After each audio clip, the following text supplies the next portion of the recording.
Welcome to the Driven to Succeed Real Estate Podcast. I'm your host, Brandon Olson, and today I have Tom Tamba back again. You were one of my first guests way back in 2022, Yes, I was.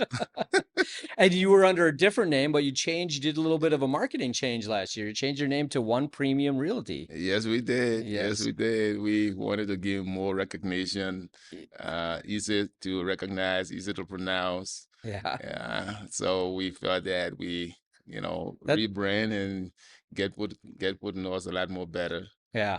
You And know. that's an undertaking in itself, right? Just changing a name. Oh my God. Oh my God. It's a lot. It's a lot that goes into the process, Right. Just the brand itself, you're looking at the color patterns, you're looking at the logos, you're looking at, what conveys the message you want to put out there. So it's a lot. It Right. is. Right. Well, I like it, so nice work. I mean, you did a really good job on it and like the marketing around it with the social media campaigns, that was pretty good. So Thank you. good, Thank you. good Thank you. job. Thank you. So Tom, we've done a lot of transactions over the years and both of us have done a lot of first-time home buyers, right? Hmm. And we've kind of run into a lot of the same issues, right? Or people's perceptions. I shouldn't say issues. I think it's more perceptions of the industry, right? That's why it is. Yep. Mhm. And so what is the number one thing that, like, oh, I'm not ready to buy. What is the reason? Well, it boils down to what you are saying, the perception. People feel that rates are so high right now, payments are so high right now, and hey, I cannot afford right now, And they're looking at their situation, looking at income, and like, hey, Tom, right now, I don't think it's the right time to buy. And I'm seeing this, I mean, from one client to another client, from one prospect to another prospect. Right.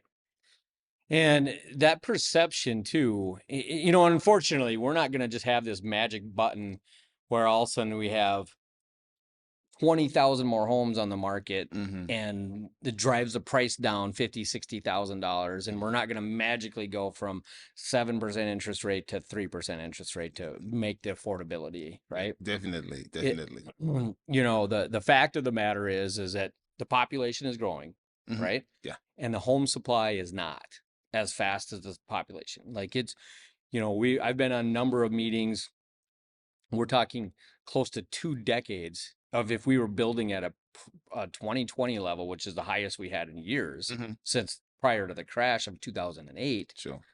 If we were building at 2020 levels, it would take us like 18 years to get caught up. If Definitely. we're doing that level Yeah. with like what's going on, people are living longer, people staying in their houses longer, the things that are going on with that, right? Population is increasing. Right. So that's where I fight. I shouldn't say fight, but that's where I see a lot of the issues is people's that perception that the home values are going to come down, and it's very unlikely without some catastrophic event. I think this is what I think.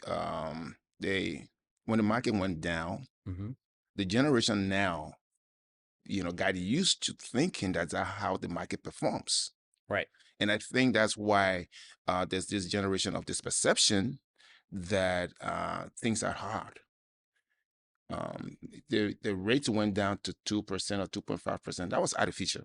That Right. that was not reflective of what a real functioning, market is. Correct. And the people got used to that and felt that that's how, especially our generation, that's how the real estate market is, or that's how the borrowing market is, Right. until reality sets in and economic conditions begin to change, and now we begin to see rates going up to kind of offset that artificial reduction at the time, and now everybody's like, oh, it's so hard to buy a house. Right.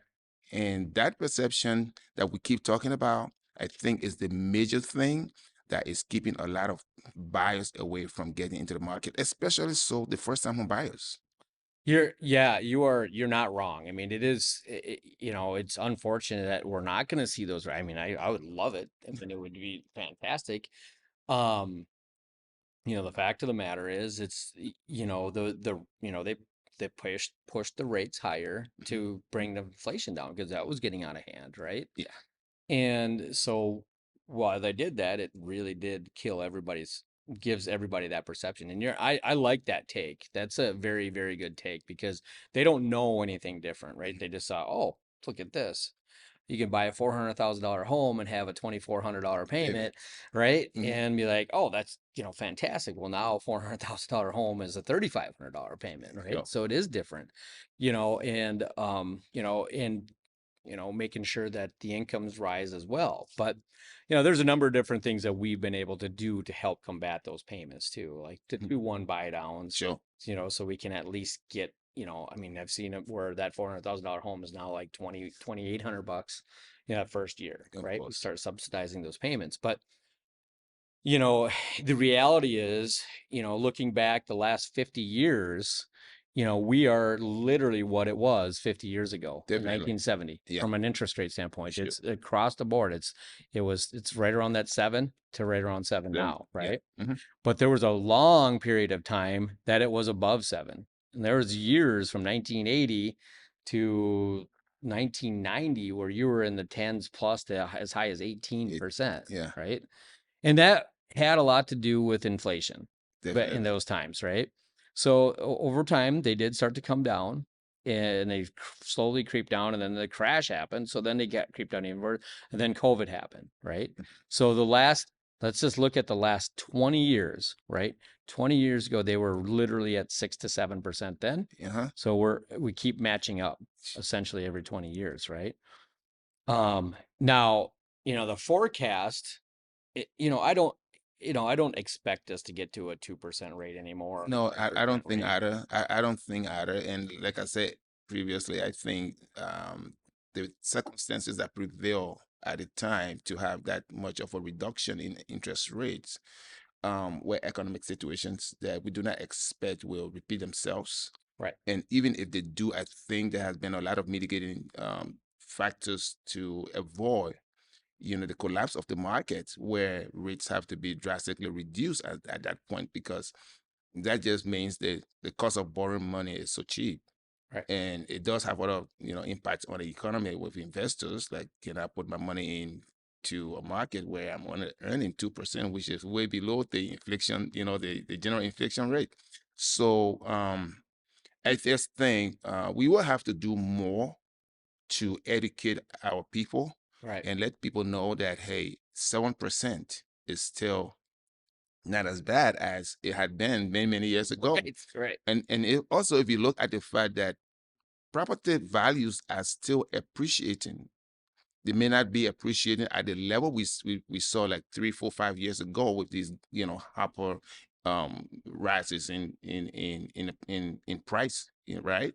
But values are still going up, Mm-hmm. right? Even if you compare just what house the median price of a house from last year to what it is this year, yes, the growth is not as much, things like 2 to 3%, Right. but that's still increase in value. So if you look at the cost that you are spending, and look at the appreciation that you are getting on your home, right? Even that 2 or 3% somehow offsets, right, the Right. cost of that high interest rate. So we just need to educate our people that there's nothing much more wealth building than investing in real estate, Right. right? And you do mortgages, so you know how to work these numbers up and how to structure these programs. And that's what we as realtors, we like to work with you guys, because you educate us more. You know what the finances are, you know what the payments are, you know what the programs are. And then when we work together, you educate us and we educate our buyers. Yeah. I mean, that's the biggest thing is being able to educate them right now. Right. Hmm. Because, a lot of people I've heard over the last couple of years, the home prices are too high. Right. Hmm. And they got to come down. Well, the problem with them coming down is that you either need to go to a month's supply Hmm. of homes, like to 5 or 6 months for values to come down, right? Hmm. You're even in that 1 to 2 months or 3 months, they're not going to come down much, No. right? And the fact of the matter is when we start talking about inventory, so like here's some statistics on inventory, right? Just from last year to this year, right? Hmm. And from when we're looking at new construction and totals, like all price ranges, right now we have in 2023, all price ranges, there was 6,346 homes on the market, Mhm. right? In 2024, it went up by 530. It's 6,879. Now, what happened during the crash of '08? How many homes were on the market Oh, at that oh time? my gosh. So think of this. Okay, we're talking 14 years ago, Mhm. right? Yeah. Actually, no, I'm sorry. In 2008, we're 2000 talking 16 years ago. years ago, right? 16 years Yeah, ago, about 16 years. Yeah, we had a crash, but we had 23,000 homes on on the the market. market. Not Yeah. not 6,000, No, that's 6,000. not a quarter of what we had, right? We had, just slightly over a quarter, right? So we had 23,000 homes and the crash happened. They added 10,000 foreclosures. Hmm. So it went to 33,000 homes, Sure. right? So we are a long ways from anything like that. So now multiply the fact that how fast Minneapolis or the Twin Cities, the metro has grown, Hmm. and a lot of countries around a lot of cities around the country Hmm. have grown like that because there's farmers are getting bigger and doing more with farmers than the farms they have, and Hmm. there's less jobs in these other outlying areas, so Sure. they come into here, right? So you got, and that's just, it's kind of what's happening, right? So the question is, how are home prices going to come down? Well, obviously, I don't. If you look at the statistics, it will have to take a lot to Right. go back to having that supply level, and that's not going to happen anytime soon. No. So you don't expect house prices to go down. It's simple economics, Hmm. right? If you have shorter supplies, of course, prices will continue to rise Right. because the population has grown, Right. and so we have the new generation coming in, we have actually, and even the people who bought homes at 2-3% don't even want to give up that, No. right? Right. So you have a lot of people who feel like, I'm not going to give up. I won't give up my 2 or 3% mortgage to get one that is 7%. So they are sitting on their homes. That is affecting home supplies, Hmm. right? And then you have population growth Yep. that's affecting home supplies. So we shouldn't expect that prices are going to reverse in such a radical way that, many people who have the perception that I'm going to wait the prices will fall again. It's not going to happen. Right. We have to get used to the reality that things have changed and the economy is repositioning. Right. And again, with all of the politics and what's happening, I don't delve that deep into that stuff, but Yeah, those are obviously it affects us, right. right? It affects us, how inflation affects us, the policies that have been made. So there are so many different variables that affect our market. But Right. what we need to, what I try to tell my buyers is like, forget the noise, forget the noise in the market, buy a home, regardless of what it is.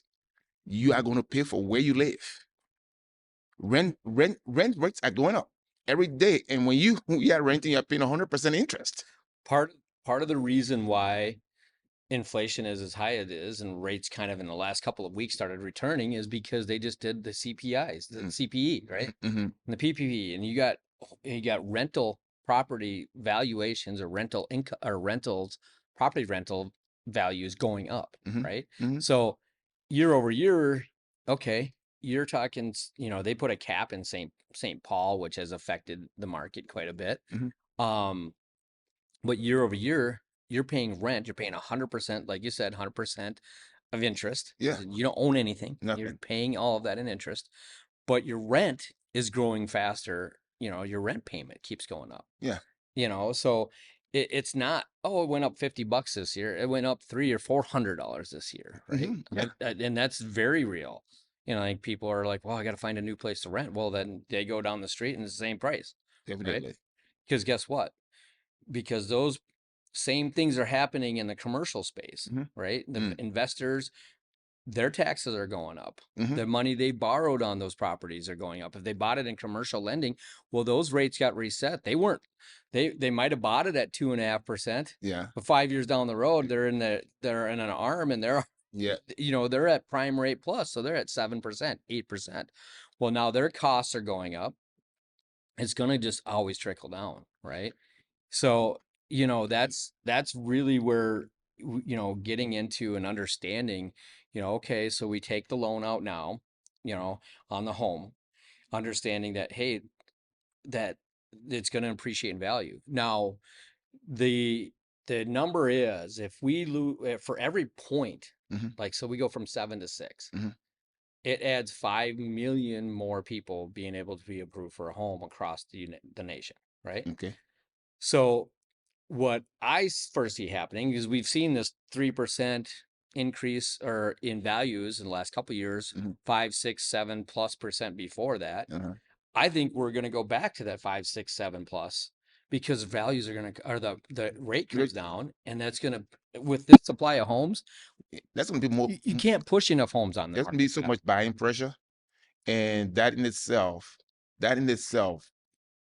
will increase the value, the price of Right, homes. right. When you get a bidding war on these homes, you know, I had one, you know, list price 575, Hmm. and we closed 7 weeks later. Well, we bought it for 650. We closed 7 weeks later. You know what the appraised value came in? Mm-mm. So we did the appraisal gap, did it all, right? Uh-huh. The value came in at 674, 24 grand over Over. what we bought it for, which is 75 grand over list. Now, I do think the property was a little bit undervalued at the time, Okay. but I didn't think it was. We were thinking it was like 630, 640, and I came in at 676, and the comps were showing other properties just sold for 700, and you know they have their adjustments and stuff on them, you know, within a mile, right? So it's crazy what that does. And if you get that bidding war, when rates drop and we get in the fives, Mhm. me personally, I think when we get in the fives, that's called the strike rate. Mhm. That's when somebody that has a 2.75 or 3% or three and a quarter, well, the mortgage they had before that was probably 5, 6. They're like, okay, I can do this again. I need, my family's growing. I'm, you know, or I want to move out of this neighborhood. I want to move in this neighborhood, whatever it is. That's where I think the strike rate is. And when that happens, it's going to push all these values up, right? Yeah, and I, people are getting comfortable. Well, I shouldn't say comfortable, but people are trying to get used to understanding that the new reality is rates are not going to be 2 or 3%. Right. So if you find even a point drop from where we are right now, Mm-hmm. just like you said, there's going to be this big rush, Mm-hmm. for homes. Um, I know that I have clients that got pre-approved, at 7%, and like, oh no, I can about right now. And then I think a couple of weeks ago or something, it dropped by 0.5 or whatever the case Right. is. And like, hey, Tom, I know that risk I just dropped. Let's see if we can, Right. get back Right. there. Right. So we are going to see a lot of these things. Yeah. But It's very volatile I right I now. just want to drive the conversation about what can you and I do Right. to educate our people, Right. because our buying public, especially with the immigrants, with in the immigrant community, right? They do not get involved with all of the statistics and other stuff like that. They are looking at just when is the rate, What is my yeah, when payment? is my payment? Yeah, How yeah, much yeah, money do I yeah, need? Right. yeah, definitely. And I have a lot of people now calling me, and I say, hey, if you want to get a house, if you want to buy a house, don't ever think about it being in 1500s, 1700s, 1800s, going at those days. And everybody's like, yeah, I think if I get it for $2,800. I'm like, okay, now you're talking. See, But yeah. $2,800, that's like a $300,000 house, I would think, Yes. right? Yes. So, and the medium house price right now is around what, 400? So I got that right here. The median price range on all properties is 365 last year and This, 370 this yeah, year, yeah. right? So 370,000, right?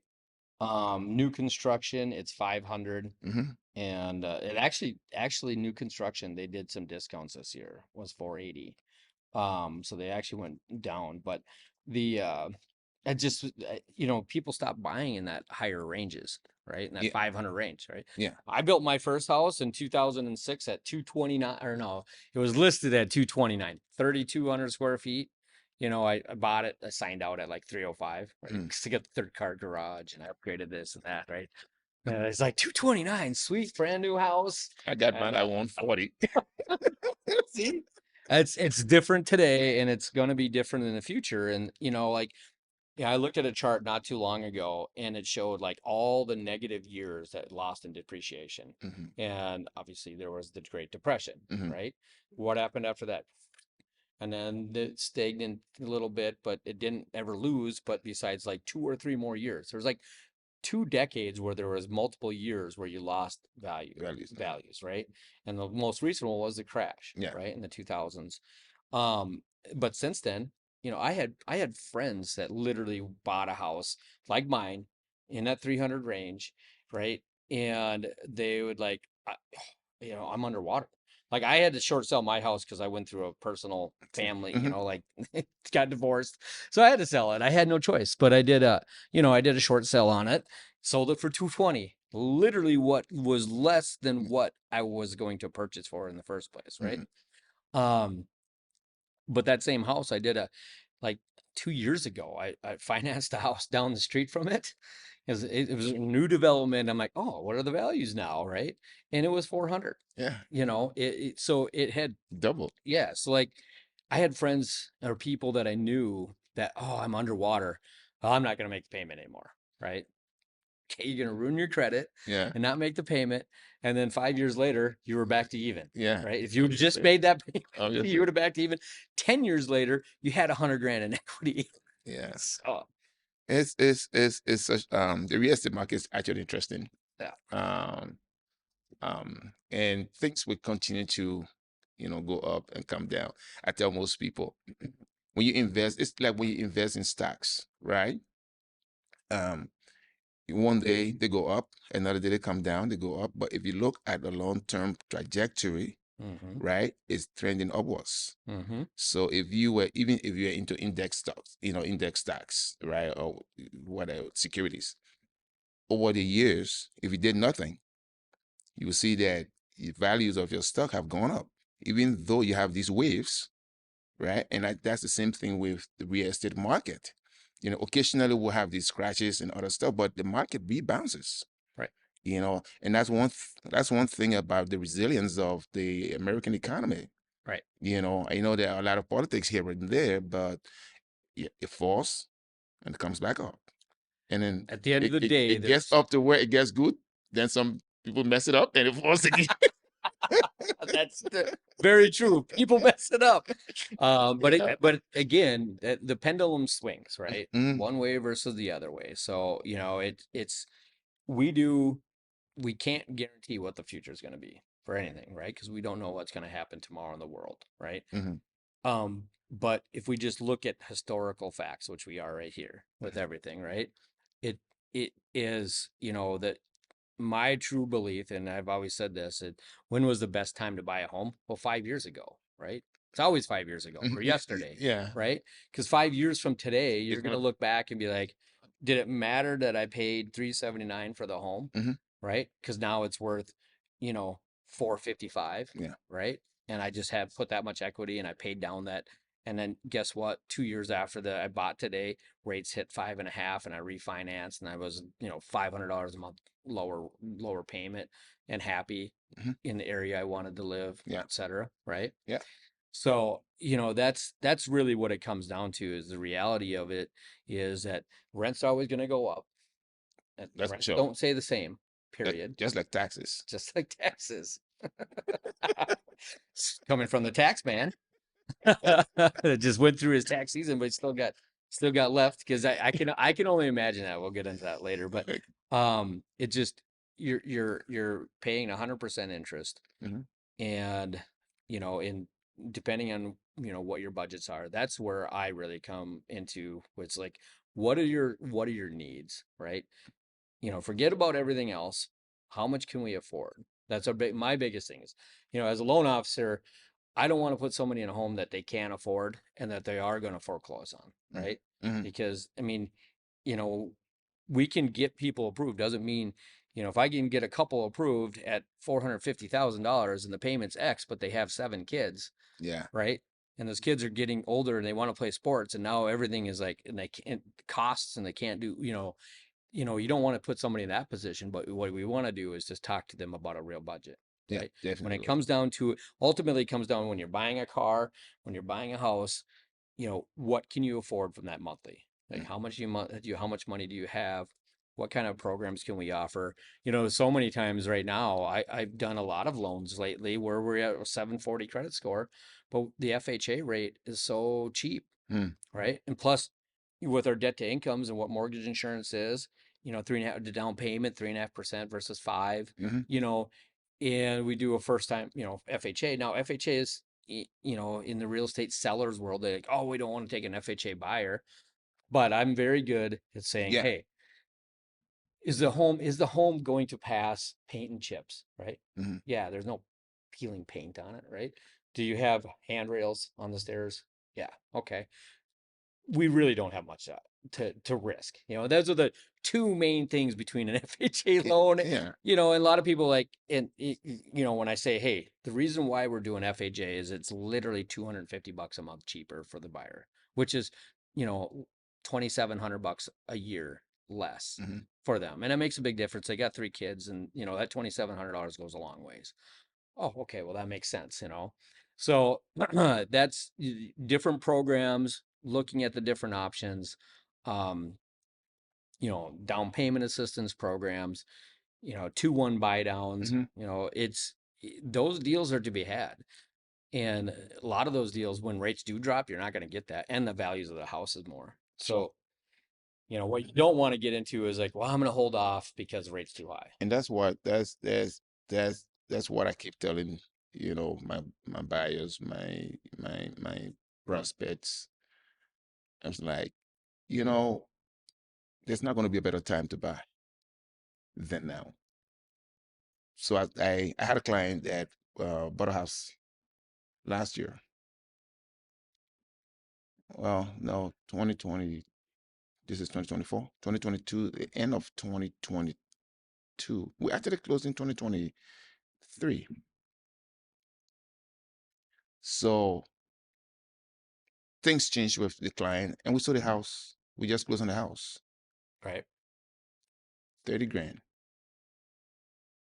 Client walked away with 30 grand. Wow. See?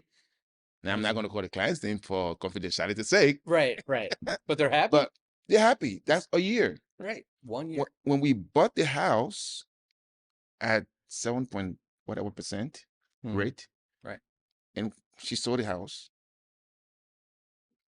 30 grand. Right. So the equity appreciation is going to offset the cost of the interest rate, no matter Right. what the case is. So Right. it's best time to buy is today, and we need to do more to tell these people what we have. I mean, the Right. programs we can offer them, down Right. payment assistance, to do the one buy downs, and I don't know if the 40-year mortgage is going to come around anymore. There are some options. They're just not great options. But we do have, and I'm going to close up with a couple things. Mhm, When I talked about the strike rate before, mhm, even if a rate is what it is, right? If the rate or the payment is where they want to be, mhm. just starting these conversations with you and I now is at least we can start a budget for you, right? Definitely. Here's your budget, here's the target. And when rates start coming down, let's just say the strike rate's 5.75, right? And we get to like 6.25. And we can say, now we can start having a discussion like, hey, we're trending downwards. Are we going to get there? I don't know when, but we're trending down. Maybe time now is time to like get things in order. And, maybe by that time, a raise has happened. This has happened, this has happened. But, the biggest thing is having that strike rate or just knowing what that is. Buying now. My personal opinion is you buy now when rates do finally hit that 6.5 and a 7.5, then you refinance, right? Because then you get to your payment that you wanted to be at in the first place. But because if you wait till that time, if you wait to the fives, I seriously think you're going to be paying on average 10% more for More, that house. definitely. 10, I think it's a 10% across the board you're going to pay for that house. Well, 30 grand, and what that interest rate today, you're going to be paying more in your payment Hmm. for that 30 grand than the difference of 1 point. Sure, Like it's astronomically different. And that's what people have to understand. sure. But last thing I wanted to close up with. So Tom, not only are you a realtor, I mean, you've had a number of different things, but you're a tax accountant, Yes, I and am. so forth. You just got closed up with that season. So this guy is a man of all Jack of all trades. jack of all trades, right? Jack of all trades that he can help you when it comes to finance. You actually were a lender at one time. Yes, I was. You understand understand everything behind the scenes as well. Yes. That's why I love working with you, and we've done a number of transactions just in the last 24 months, and Thank you. looking forward to the next. Thank you very much, Brandon. Thank you. You've been a good business partner. We understand this market we've grown, and like I always said, that you black, I'm white. You know, but we complement pretty well. So Yes. I want to say thank you for inviting me to your podcast. It's a pleasure to be here with you. And I'm here anytime you need me to come discuss these topics, share experience. I appreciate that a lot. And we'll continue to work out there. I'm a tax man. I'm a realtor. I'm a broker. You know, I'm a carpenter. No, I'm not. You're But not gonna thank you. fix the cabinets. Well, All right. Tom, I All right. appreciate. Thank you for coming on Thank you very again. much. Please like and subscribe. If you have any questions for Tom specifically, please reach out to him. And I'd love to answer anything from a financial aspect as well. All right.